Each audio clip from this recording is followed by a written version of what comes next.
New designs, new drop, incoming. Fraternity of Girth, fogapparel.com. So look, I gotta come clean. I've seen all the new designs. I know that's not for the wide world right now. I feel bad for deceiving you guys, for lying to all of you, but I've seen them all, and you guys are gonna love them, plain and simple. This is the kind of fun stuff that everybody in our little world of lifting, strongman, powerlifting, Highland Games, the kind of stuff that we all love. So this is going to be comfortable clothes, good designs, just like always. Fogapparel.com. Use code HEAVYLIGHT. You're going to save 10% on this new drop coming later in May. They're also running a sale on the older collections right now to clear out room. So there's room on the shelves so they can get this new stuff out. But you're going to love this new stuff. I'm telling you, once you start seeing designs drip out, you guys are going to know that this is something you got to grab. So make sure you do it. Go to fogapparel.com. Use code HEAVYLIGHT. Snatch them up when they drop later this month. It's not going to last long.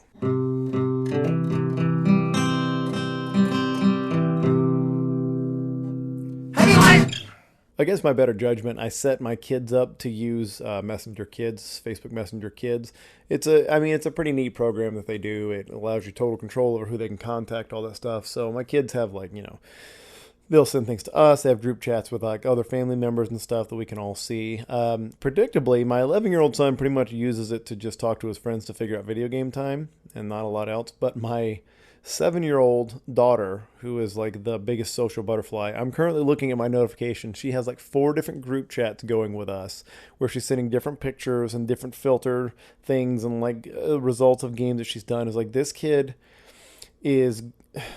gets social media and group chat interaction quickly. Like nobody teaching her this. Like she doesn't watch over our shoulder or anything like that. She gets it. She gets the social side of it. That's just an interesting. And then the 3-year-old's she's just a force. She's an agent of chaos.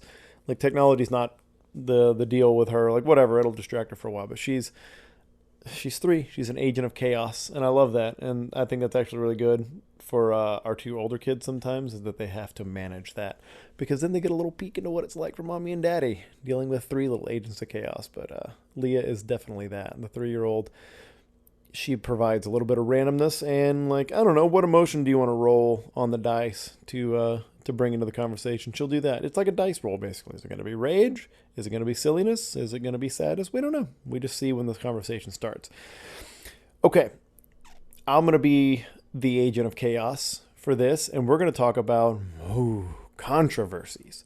We're going to talk about the controversies in our sport. And I think this will be probably an ongoing theme, obviously, because this is the kind of shit we all talk about when we're together. Like I've said from the get-go, this podcast is about how we talk when we're talking to each other about the games, not just how we want to be seen. Not just how we want to be seen, but how we actually are, what we really think about. So, I've got kind of the greatest hits here, and I'll take suggestions going forward. If you want to reach out to me on social media, Beach with 9 E's if you don't already know that. But tell me if there's a controversy I didn't hit here. We're going to start. I'm going to get as far in as I can before I get bored. Such an engaging host, Beach. Way to go. So I'm pretty much going to go event by event. I'm going to stay away from the big sport-wide controversies. I'm going to talk about the little shit a little bit more.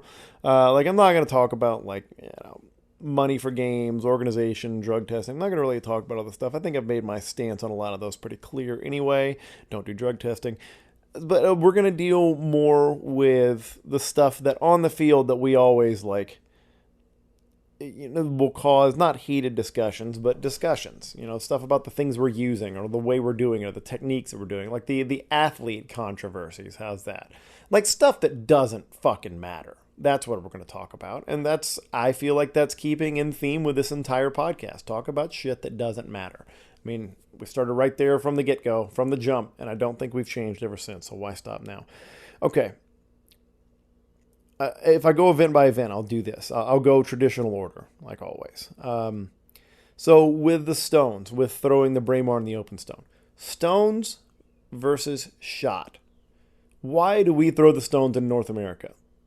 Now, traditionally, this was a stone throw. This was, in olden times, if you want to call it that. before the modern Highland Games, before the modern Olympiad, it was stone throwing, and in general, it was not standardized because rocks that you find in riverbeds or on the side of a hill are not standardized. So you had stones all over the place. You had the Braemar stone, which is 28 pounds, a traditional real stone, and that's a big part of our tradition. That's why the event is called that, because of that location, because of that games. But why do we transition to shots? So that's a long story. I'm not going to go into the whole history of it because a lot of you kind of know. But as we started to try to as in Scotland, as they tried to standardize these things, and as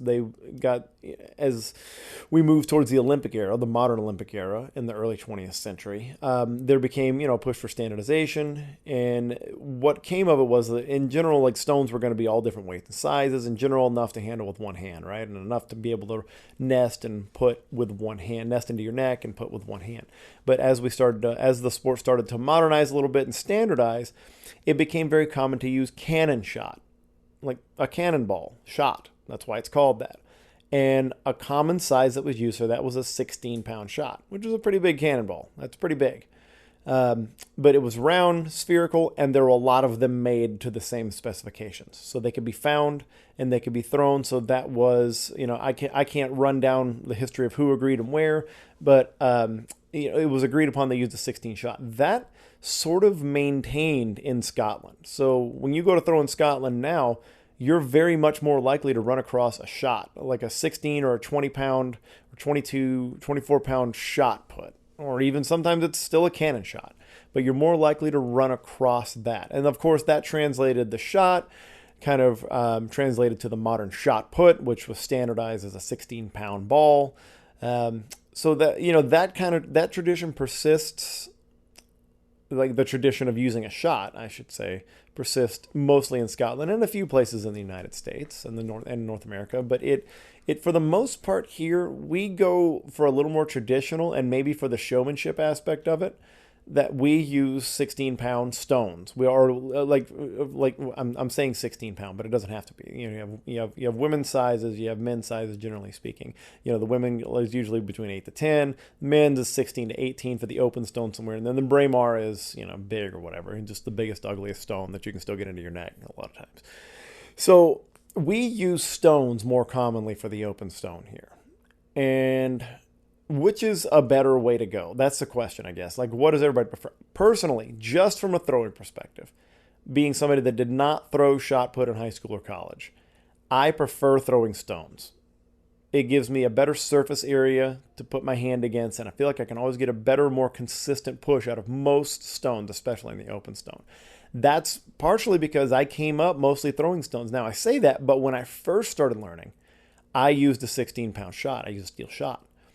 So, I kind of developed my ability, I guess, to get the stone into my neck, to really work it in there and get a decent, solid push from a shot put. But then that translated to stones pretty well. And then I trained with mostly stones now. I train with a shot once in a while in the off season just to pick out if some things are wrong. It's a good diagnostic tool sometimes, but I prefer throwing stones. I know that most of the track and field athletes that come from shot put, or even if they were just kind of passively familiar with shot put, if that wasn't their primary event, they still prefer throwing the shot. They like the consistency of it.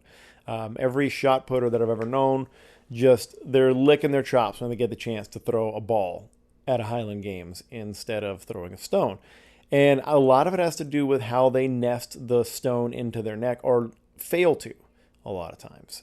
That's the hard part. It's not just the push, it's that the style of getting that shot in there when you get very good at throwing the shot put is different from how you would handle a more flat or oblong stone, which is normally what we're dealing with. Stones don't come out spherical, and when they do, they're way too big.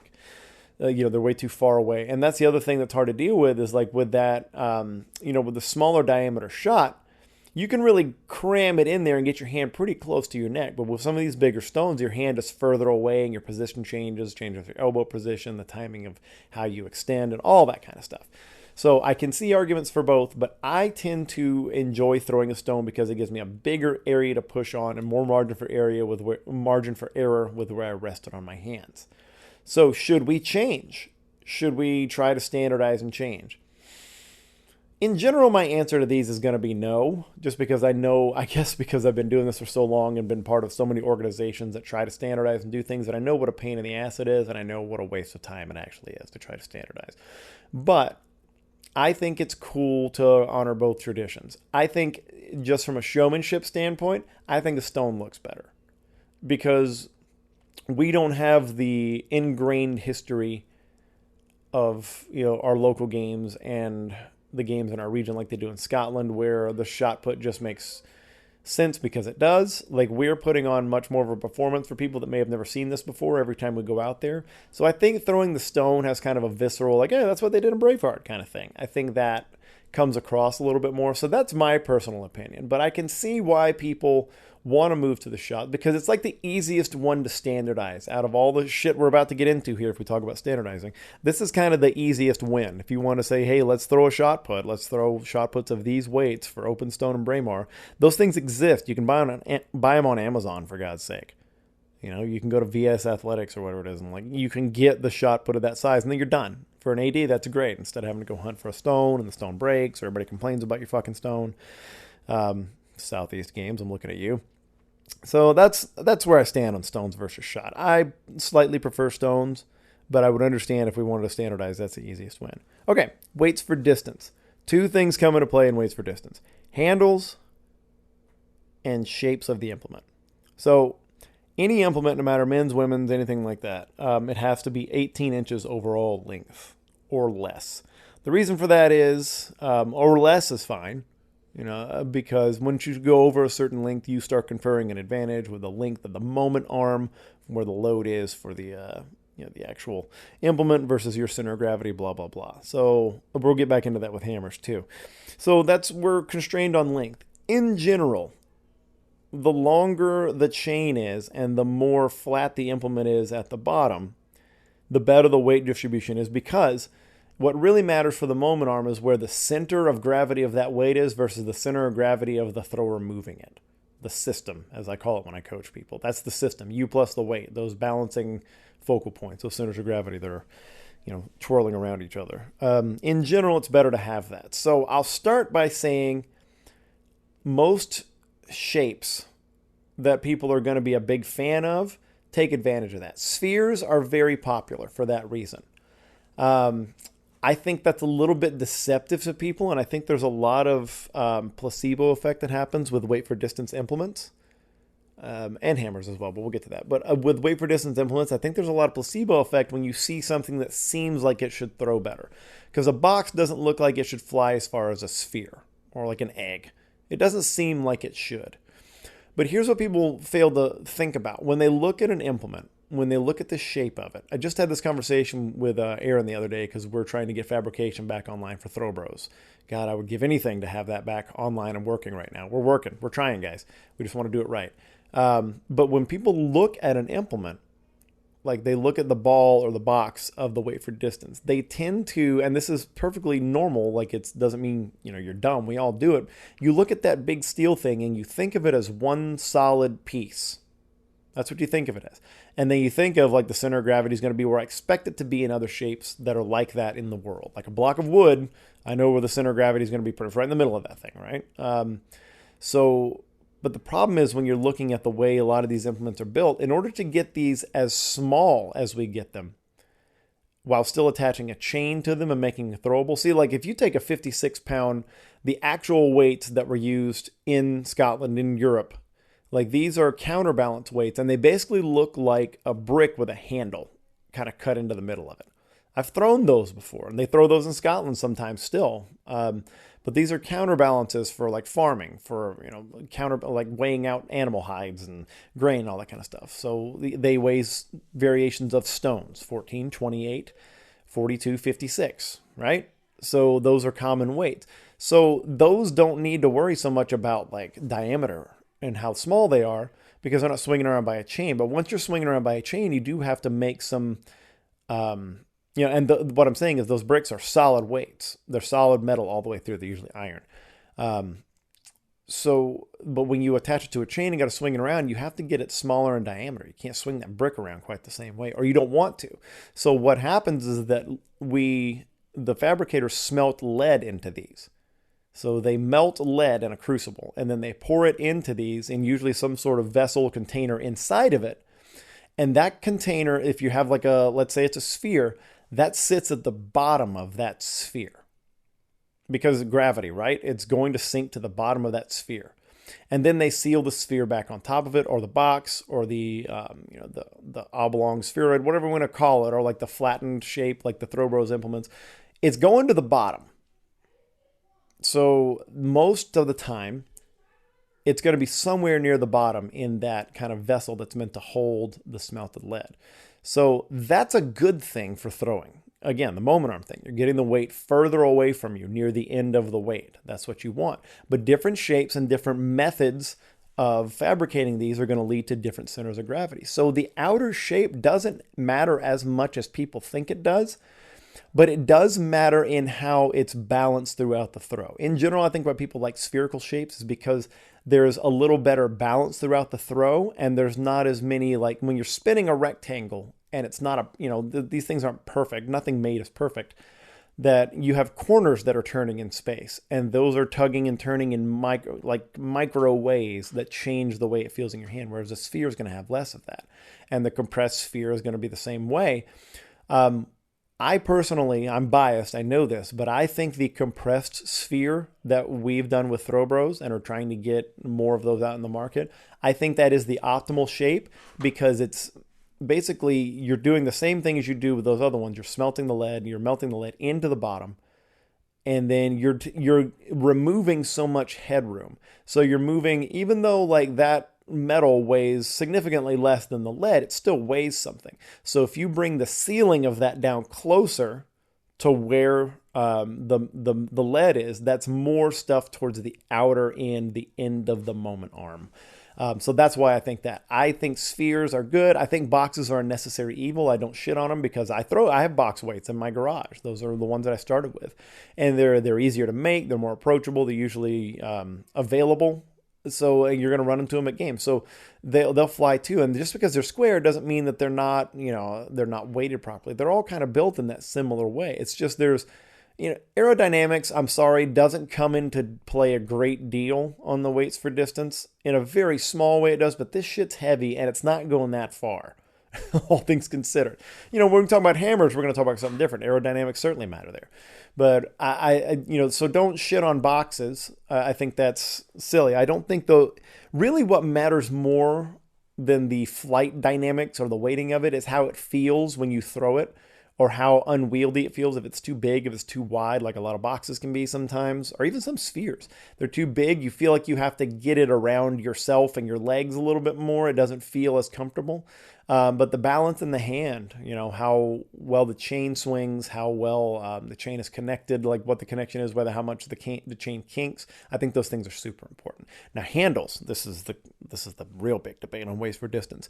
You have a lot of options, but the primary ones are ring, D handle, and what else do we have? Triangle handles and teardrop handles. Those are the main ones. But the biggest argument usually is between ring and D handles because those are the most commonly fabricated. Rings are actually pretty hard to do properly.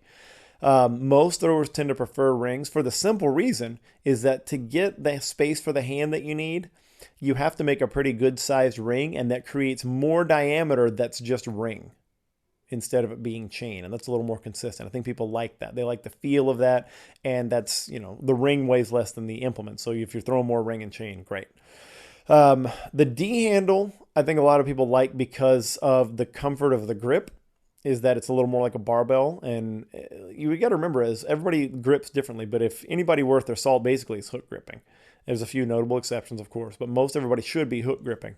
And not all hook grips are created equal. Is that, everybody's thumbs are not the same length. Everybody's fingers are not the same length. Their knuckles don't fit the same way. So some people are going to prefer one over the other. I have come to prefer ring handles over the years. I used to like a D handle until I got a little more comfortable with my throwing, and now I prefer the ring. I think ring is probably the better go for the general population, because I think it will allow you to hook grip generally a little bit more easier because it does crowd your hands. Some rings are too small and they crowd your hands together, but some rings crowd your hand up just enough to where it creates a natural curve. Because if you look at your palm, the way, the kind of the last bone of your hand before it reaches your first knuckle joint, it goes in a curve. And when you close your palm, it's curved. It's not straight in there. So a ring accommodates more to that natural shape and allows you to hook grip on top of that. I think in general, that's an easier throw for most people. And even people that love D handles, I still think they translate fine to ring. Whereas the other way around, I think if people throw a lot of ring or teardrop, which is just teardrop's just kind of like it has a round place where you hold it like a ring, but they cut out all the extra ring and they just make it a triangle that leads straight down. It's more like a diamond shape, I guess. I don't know if that's right. It is like an upside down teardrop, really. But they're kind of getting rid of, they're trimming the fat of the ring and they're just going straight down to a V. And those can throw pretty well too, because, that's imparting a lot more of your kind of angular velocity changes right into the chain, if you possibly. I think that's a good way to think of it. But what I'm saying, my original point was, I think ring people that go to D handles can have a real comfort level change. It can feel real strange because there's a lot more handle to manipulating your hand, and there's a lot more play that can happen in your wrist with those sort of things because you can exert more force by turning your wrist and manipulating your fingers on that than you can with the relatively small surface area that you're grabbing with a ring. So in my mind, ring wins, ring or even teardrop. I think most teardrops are too small. I think that's one thing most people could do better. But you have to bear in mind, D handle's way easier to fabricate, man. Way easier to fabricate. It's bending metal and 2 welds and then putting a little ring for the chain, to be received on it. A ring is tough, man. Getting a good, round ring, a real one, is tough. Like I've been through this. There's a few different ways to do it, but in general, it requires some precision, and it's pretty tough to roll steel into a circle like that and put it back together so it maintains integrity, so that weld doesn't pop. So that's tough to do, but you're going to run across D handles, so you're never going to get rid of them. In a perfect world, I think we'd all throw rings. I think most people prefer that, but a lot of track and field guys like the D handle too, man, because if they were hammer throwers, that's the kind of grip they're used to. They're used to that straight bar across, and theirs is even smaller diameter than ours. So I don't know. There's that controversy. Nobody wins yet again. So same stuff comes up on hammer. The hammer head and shapes, a lot of the same arguments here. There was a big fucking thing several years ago. I don't know what year this was anymore, like 2015, 14, I don't know, when Dan McKim was throwing monster hammers. And in Utah, they have these half sphere hammers. They're not like the Throw Bros one where it's a compressed sphere. It's basically, they just said, hey, we smelted the lead into the bottom half of this sphere, and then we're not doing the rest of the sphere. It's just like a flat surface where the hammer doesn't go in. When the handle goes into the top, it doesn't go into the rounded top. It just looks like an orange cut in two, basically. And then you stick it into the flat side that you cut. And those fucking things can fly. All right? And I've thrown them. They can fly. Because it's trimming the fat. It's just putting all the weight right on the bottom as far away from you as you can, and none of the metal above it. It's just 16, 22, 12 pounds, whatever. Like, it's all the weight that you need is in the bottom. So it's nice for that reason. And then we'll get to the handles, but they put them on 1/2-inch handles. Fantastic. There was some shit when Dan set, I think, world records with both of them, or maybe just one. I think it was both, though. I think he set world records with both of those hammers. Like, he threw like a 157 fucking light hammer, which is ridiculous. But people were like, well, that hammer shape is illegal. Like, look, for one, there are no rules in this sport. We just have a suggestion we've all agree on that stuff should weigh about the same. Sorry, that's really what there is. There's no rule book. There's no official rules. Everybody says, well, NASGA rules. NASGA's a website. It's not a governing body. God bless them for everything they did, but they're not a governing body. It's a website with a database. Hey, Hayden, finish HDO.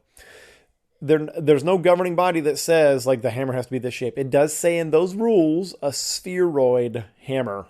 Spherical or spheroid or something like that. So, by definition, I think those half-sphere hammers were spherical. I can't remember the definition. This was a whole thing. People were mincing words on the NASGA message boards way back in the day when anybody went there. about whether these hammers were legal, and they were trying to work up the definitions of spherical and spheroid to argue that they should be. Hey, he threw a 16-pound hammer 157 fucking feet. Can we just be cool with that? He threw, like, if it would have been a full sphere, it would have been 156.11. Oh no. So I don't know. That one's silly to me, and the older I've gotten, the longer I've been in the sport, the more silly I realize it is. And those are just monster fucking throws. Congrats, Dan, for being just the best hammer thrower of all time, man. And I don't care what you're throwing. You were the best of all time at throwing the hammers. No doubt about it. But that's a dumb thing. And that being said, though, my problem with those half spheres is that they are ruthlessly inefficient at keeping handles intact. Because, same thing, when you get, a lot of times, like one of my practice hammers is like basically what you call a paint can implement. It's a real implement. It's not a paint can, but it's like a cylinder. It's just basically a section of cylinder. And when you put hard corners on a hammer, it hits the ground in horrible ways and causes a lot of whip on your handles and snaps them. In Utah, we break handles with those hammers probably every 3 throwers. I'm not lying. Sometimes that's what happens. So I hate it for that reason. I don't think it confers so much an advantage that it's worth all the time that it takes to do that. I mean, maybe we just need to throw them higher. I don't know. But yeah, it just takes so little to snap those hammer handles to get that. I think spheres are probably the best for hammers because the diameter is relatively small, even on a big hammer. Like if you do it properly, a 22-pound hammer is not that big.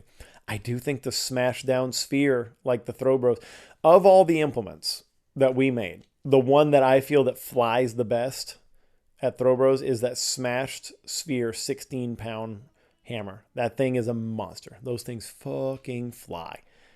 Anybody that got them in their hands through well, and they just feel good. They feel right, and they look the part. You know, that's another thing we have to consider with the theater of this is the half sphere things. They, technologically speaking, that's a good way to get things to fly, but we are playing for our crowd, and it doesn't look like a hammer anymore. It doesn't look like something I could pound in a nail with or pound in a steak. S-T-A-K-E, not S-T-A-A-K. It doesn't look the part. The Throw Bros spheres, the smash sphere, and the real spheres, and even like, I don't know, ugly-ass squares and cylinders kind of look the part. They still kind of look like a hammer, a Scottish hammer. So I think you do need to bear that in mind. Now, that being said, if you really want it to look legit, you put a rattan handle in it. You put a wood handle in these things. In order, my favorite kind of handles to throw are 1/2 inch PVC because I'm not very strong. And getting a lot of whip really matters to me, especially on light hammer. Next would be rattan, because rattan is cool. It does change the feel. It's not as whippy, but you can really feel your push into the implement if you hit it right on your right side, your power side.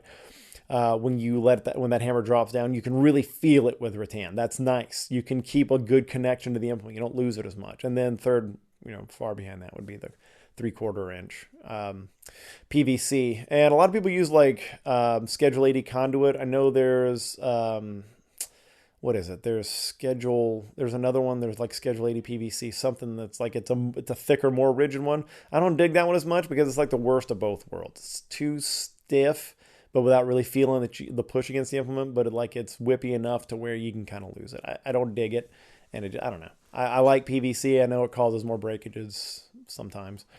Depending on the hammer, but I 1/2 inch all the way, man. Because rattan is great, and I'll never argue against anybody who uses rattan. It's just harder to come by. It's more expensive. It requires shims and everything to replace it. You can't really grade it with that female, the flared in like you get on PVC, which is great for what we do for quick replacement. Just pound out whatever's broken in there, drop the other one on it, you're good to go. That's hard to beat. But look, if you got the time and the investment, and you can change these rattan handles out when they break, you have to shim them. You have to hammer in a shim and get them nested in there and everything. It's a little tougher, a little more craftsmanship involved. But I don't fault anybody for using rattan because it looks the part, man. It looks really good. And if you think this isn't about some performance in theater, you're wrong. But also, people just want to see stuff go far a lot of times. So they don't really care about the theater of it. So I get that. That's why I still, 1/2 inch PVC wins for me. What next? Should I just cut it right there? Should I just stop with the controversies right there and say, now let's go. Caber size. Okay. My least favorite shit in the world. Now, bad caber turner talking, by the way. Not a strong caber turner. Never have been. My least favorite shit, especially throwing an A class, is when the AD gets some monster, stupid fucking caber that he's so proud of. It's like 18 to 20 feet long, 130 pounds or something. And he's so proud, like, only one person's ever turned that. Or like, nobody's turned my caber yet. Hey, that doesn't fucking matter to anybody in the crowd. They're just going to watch a bunch of guys or girls fail. They're going to watch athletes fail and then not get the big crescendo of, oh, caber turned with the premier class. The suggestion that has been forever, and it's even put on the unofficial rules in NASGR or whatever, is have a caber so approximately half the field can turn it. And that's the fucking gold standard. I don't know why people like ADs and everybody kind of just get off on this idea of like, it's a monster caber, you guys are going to struggle. Hey, that's not a good fucking show. It's not, and it doesn't make for good competition when we're comparing fucking degrees for your best athletes. If your pro class is comparing degrees, or your A class, or your top women's class, or your lightweight elites or whatever, or your masters elite, if they're all comparing degrees, you sucked at your job. You sucked. You didn't pick the right caber. You didn't pick it for the class. Now, are cabers in like unlimited supply? No, they're not. It's hard to make a caber, and sometimes you got to work with what you got. And I understand that. But err on the side of having people turn it. I'll put it this way. It still sucks when everybody turns the caber and it's a complete shootout. It still sucks. But it sucks less than nobody turning it.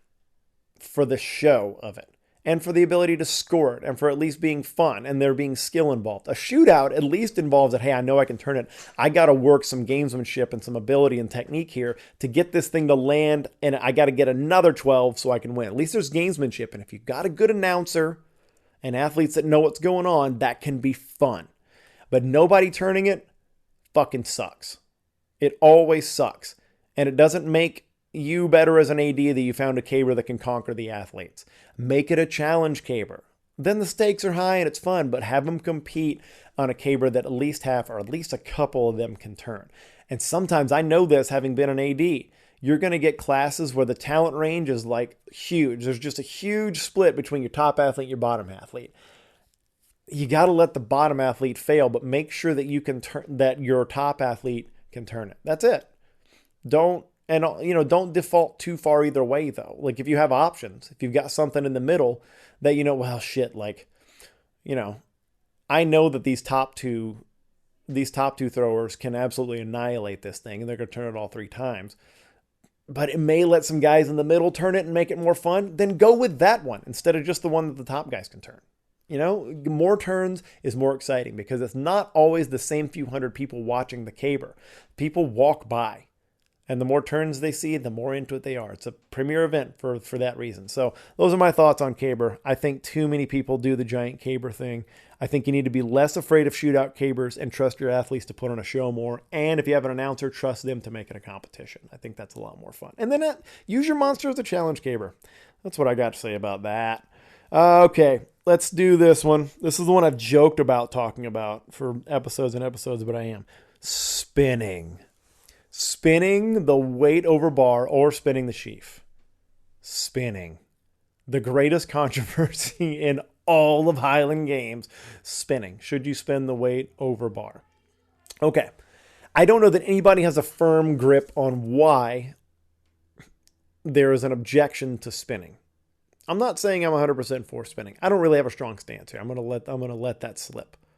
But I don't think anybody has a strong grasp on why spinning the weight over bar is shit on. Spinning the sheaf is sort of like ancillary to this discussion. Ancillary means slave girl.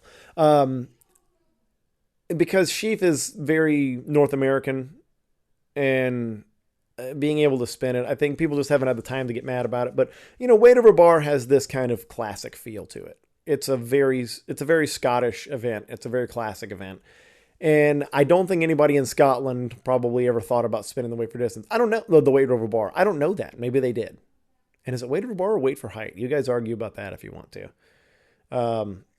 But I think that's probably very much a North American invention because we're very competitive and we want to find the next the next like angle that we can work to get it to go higher. Here's the deal though. Like the spinning weight over bar has never, maybe briefly, but in general, it's no higher or lower. The world record for it is lower than the standing. So the best in the world at standing the weight over bar throw higher than the best in the world that spin it, if that's the best way to say it. Now, are there athletes out there that get more out of spinning than they do out of standing, and it gives them an advantage? For sure, yeah. Especially in the masters class, that thing weighs 42, or it weighs, I think if the women masters throw the 21, I think that's an advantage for sure because it's lighter. The lightweights throw the 42 as well, so there's some advantages there. The 56, spinning the 56, a real motherfucker.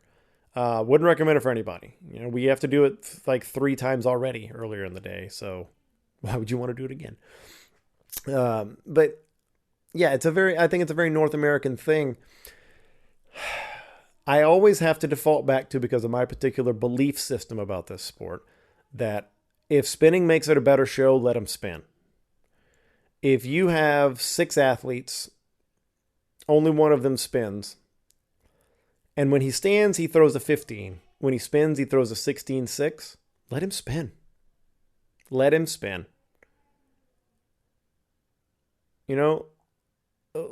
Just get more higher heights, make it a better competition, make more spectacle. That's what I want. I want spectacle. So I feel the same way about the sheaf and the wob. But I do understand, like, you have to make a decision at some point. I guess why I say I don't have like a strong feeling on this. Like, I like the spectacle of it, but also like, hey, if the rules of the event are that we're going to stand and have both feet planted, okay, then that's the fucking rules. I don't have a problem with it. I stand, I don't spin, but I don't have a problem with the spinning. I mean, I can spin the 42, but it goes, I've never thrown it any higher. In fact, I've never thrown it as high as I throw the 42. I can side sling the 56. I can barely throw the 56 anyway for wob, so I'm not worried about technique. But the 42, I think I can throw 14, maybe 50. I think I've maybe thrown 15 in practice. I don't know. But it's never been higher than what my standing PR is. So, I don't know how I feel in total about it. I like the spectacle. I enjoy that. But you know what bothers me? You know what it is? The people that just shit on spinning. Or the people like, we don't spin in my games. Oh, we don't, that's stupid shit. Like, blah, blah. Let's shitting on it. Like, why? Why? Somebody came up with a way to do something cool, and they're doing it higher. Why do we have to shit on it and ban it? Why do we have to do that? Now, that's what it is, because personally, I prefer to stand. I prefer standing, but I don't have a problem with competing against somebody that spins. I've done it a lot of times. I've won and lost to those people. I don't have a problem with them spinning. If it goes higher and we have more people at high heights, that's cool. I am cool with that part of it. But if we're gonna say like this is the event and your feet are on the ground, then let's just fucking say it. But again, no governing body, no rules, so figure it out. The one exception I make for both of those is safety issues. I know a lot of times the weight, the height events are done close to crowds, and if space is at a premium where you throw, you don't want people spinning the sheaf near a crowd. And you don't want people spinning the weight over bar too close to a crowd. I mean, as long as you're throwing the right direction, it can be better. But if space is at a premium, it is a safety issue. That's the way I can see, like, no spinning allowed. Like, that's how I can see it. But my final take on it is, I don't think you should just disallow it just because of some tradition that you made up, or some tradition that somebody made up that you believe. You shouldn't do that. You should allow the throwers to throw it the best way they can. I just personally prefer standing, and I think it's probably the better technique to do it. Are we okay? Are you guys mad at me? I just shared my feelings. All I was doing was share my feelings. I feel like whenever I share my feelings, you guys get mad at me. I'm sure there are other on-the-field controversies we can talk about. Buddy taping your fingers for the stones, the biggest cheat of all time. That's when you tape 2 fingers together. That's apparently not allowed. But again, there's no rule book, so maybe it is allowed. And go wing trig versus box trig, I guess. It's really just, why don't we just all pick one and go with it? It's not that much harder to make one over the other. The box trig is just kind of like, I don't want to do the angles, so let's just make it a box and say that we can go this far out or whatever. I don't know. I don't feel like that'd be a hard one to change. It's just like 2 cuts on a 4x4. A different box that you draw. I've thrown out of wing trigs more and more as my career has advanced, and I like it. It's fine. And it looks good. It's a cooler look. I think, the theatrics of it. Well, I don't know. I think some games are just getting barely by, and sometimes there's backyarders and people are doing whatever. So I don't feel like that's that big of a controversy. Nobody's worried about that one, but we should just pick one and go with it. At some point, here's my deal, man. Now I'm really going to get you mad at me. Sport Kilt. Total fake out there. I told you, I made it seem like I was going into a new point, but I'm actually talking about Sport Kilt. Sport Kilt is the best, man. If you haven't gotten your masks from them, you should. They're in all sorts of tartans. You can also just pick a random one. You can pick up a face mask. You can pick up a multicam hat, which is my favorite piece of apparel that I wear right now. The Sport Kilt multicam hat. I'm wearing it out to the hunting lease next time I go. You can get t-shirts. You can get kilts. You can get kilts, all different tartans. You can get the works kilt like I have with the buckles and the fringe. Looks killer. You can get socks. You can get athletic socks. You can get the real kilt toes. You can get it all, man. You can get hooked up at Sport Kilt. They're the best in the business. Just don't use anybody else. Use Sport Kilt. Just give in on this one. Don't try to be a rebel. Just use the company that's the absolute best and does things for our sport, builds things purposely for our sport and our community, and contributes back to it. Go to sportkilt.com, use code HEAVYLIGHT. You're not going to be sorry. At some point, somebody needs to come along, write a rule book, put everything together, like all the rules, all the regulations, all the ways to submit scores, all the things that we need. And everybody just needs to fucking agree on it. Is it that hard for all of us to put our egos aside? About, if they're going to allow spinning the rules, I'm not fucking using their rules. I'm going to start my own federation. Then we become powerlifting, right? Can't we just all fucking agree on it, even the stuff we don't like? Can't you just agree that you like Highland Games, but you don't like the rule set, but you're still going to play by the rules? It's never going to happen, is it? It's never going to fucking happen. There are too many strong-headed, strong-willed people in this sport, and there's too many people that are there are too many old guard, and I don't mean that by age. I don't. But I'm talking about like old guard mentality of like that there's a tradition to protect their games. That's it. That there's one to protect at their games. And that, the AD should be the athletic director, the festival should be the ultimate arbiter of what the rules are for them. And you know what? It works. It's fine. It works how it is. But it would be so nice. And I'm not even going to make big promises about like, this will make the sport big. It probably won't. But it would just be really nice to have all this stuff decided on so we can just say, like, all right, you know what? That's how it fucking is. You can spin. Or you can't spin. That's how it is now. Oh, we throw stones instead of shots. Okay. Yeah, fine. Weights for distance have to be this long. Okay. I mean, I hate it, but okay. Or like, a championship game has to have this kind of trig. No, okay, well, I fucking hate that. I hate being told what to do, but I'm going to do it. It's the rules. And complain about it, but still just accept it. It would be so nice if that could happen. I would do it.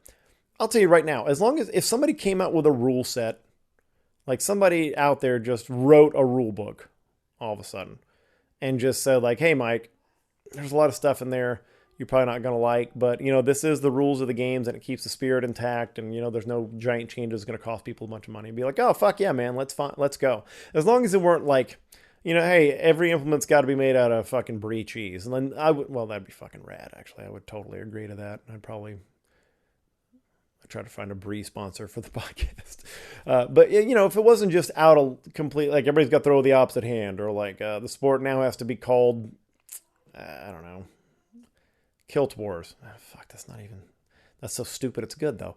But like, as long as they didn't do stuff that I completely fundamentally disagree with, that like changed the sport completely and changed the intent of the sport, or just did dumb stuff, like I would agree with it. I would take the good with the bad if somebody wrote it and published and put it out there. And I know there are people out there like me, but I know there's a lot of people that aren't. And I guess it depends just how much you have invested. If you're an AD, I get it, because you've invested your blood, sweat, and tears into this, into making your games the best that you think it should be for your region and your athletes.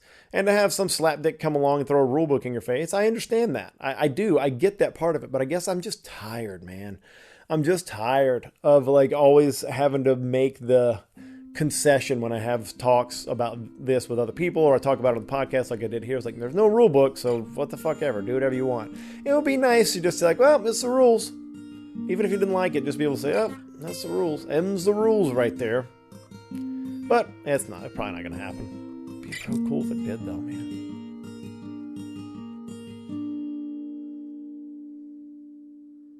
Heavy Light is brought to you by Throw Bros. Throw Bros is the only online store for Highland Games athletes. Gear up, get throwing. Use code HEAVYLIGHT, all one word. You're going to save 10% at throwbros.com.